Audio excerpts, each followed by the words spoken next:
तातडीने निवेदन तहसीलदार साहेबांना दिलेले आहे, त्यांच्या मार्फत शासनापर्यंत भावना पोहोचवाव्या अशी अपेक्षा आहे। खरं म्हणजे या शासनाने आपल्या जाहीरनाम्यामध्ये दिलेले आश्वासनं अजूनही पूर्ण केलेले नाही। त्यांनीच सांगितलं होतं की शेतकऱ्यांना कर्जमाफी, पूर्ण कर्जमाफी करण्यात येईल, परंतु त्याचा त्यांना सोयीस्कररित्या विसर पडलेला आहे।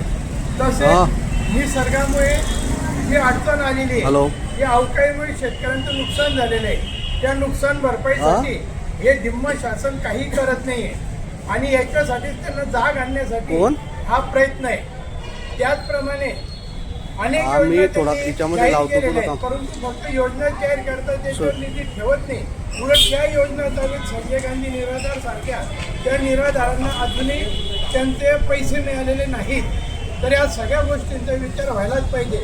आणि आजकाल एक फॅशनच झालेली आहे, कोणीही उठतं आणि छत्रपती शिवाजी महाराज असतील, छत्रपती संभाजी महाराज असतील किंवा अन्य महापुरुष असतील, कोणत्याही महापुरुषाबद्दल उचलली जेव्हानी लावली टाळ्याला या नात्याने काही बोलता, तर ह्या बोलणाऱ्यांना, ह्या असे बेताल वक्तव्य करणाऱ्यांना निश्चितच लगाम घालणं अतिशय महत्त्वाचं आहे। म्हणून ती सुद्धा मागणी करण्यात आलेली आहे। या अशा सगळ्या गोष्टींचा शासनाने निश्चित विचार करावा। आणि सगळ्यात महत्त्वाचा विषय म्हणजे या जामनेर शहरातील टपरीधारकांचं अतिक्रमण उठवण्याबद्दल आमचं दुमत नाही, परंतु त्यांच्याही रोजीरोटीचा पोटा पाण्याचा प्रश्न आहे, तर त्यांना पर्यायी जागा नगरपालिकेने उपलब्ध केल्यावरच त्यांना उठवायला पाहिजे होतं। आता तरी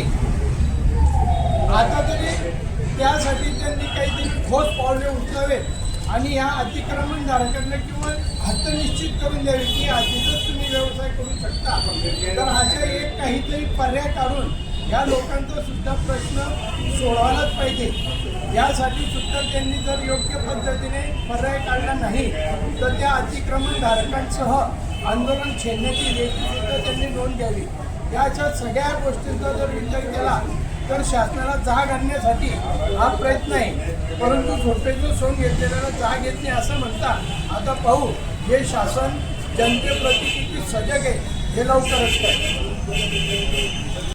अनेक महापुरुष असतील त्यांच्याबद्दल चुकीचं बेताल वक्तव्य करून या ठिकाणी समस्त या देशातून महाराष्ट्राच्या जनतेच्या भावना दुखावल्या जातील असं वक्तव्य करतायत। प्रशांत कोरटकर या ठिकाणी त्याने एवढं चुकीचं वक्तव्य करून आजपर्यंत त्याच्यावर कुठल्याही प्रकारची कारवाई झालेली। प्रशांत कोरटकर असेल, त्यानंतर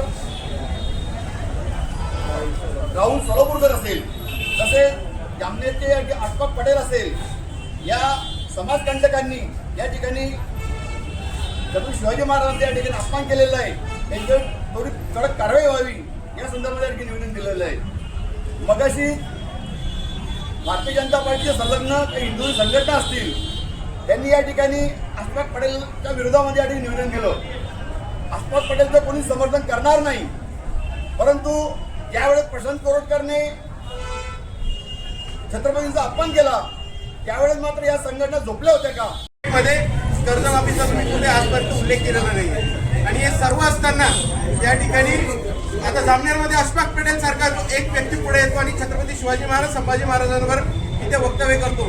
या अशफाक पटेल सारखे आणि भगतसिंग कोश्यारी सारखे लोक ज्यावेळेस वक्तव्य करतात त्यावेळेस तुम्ही हे सरकार शांत कसं आहे त्याच्यावर कुठला कायदा का नाही आणत?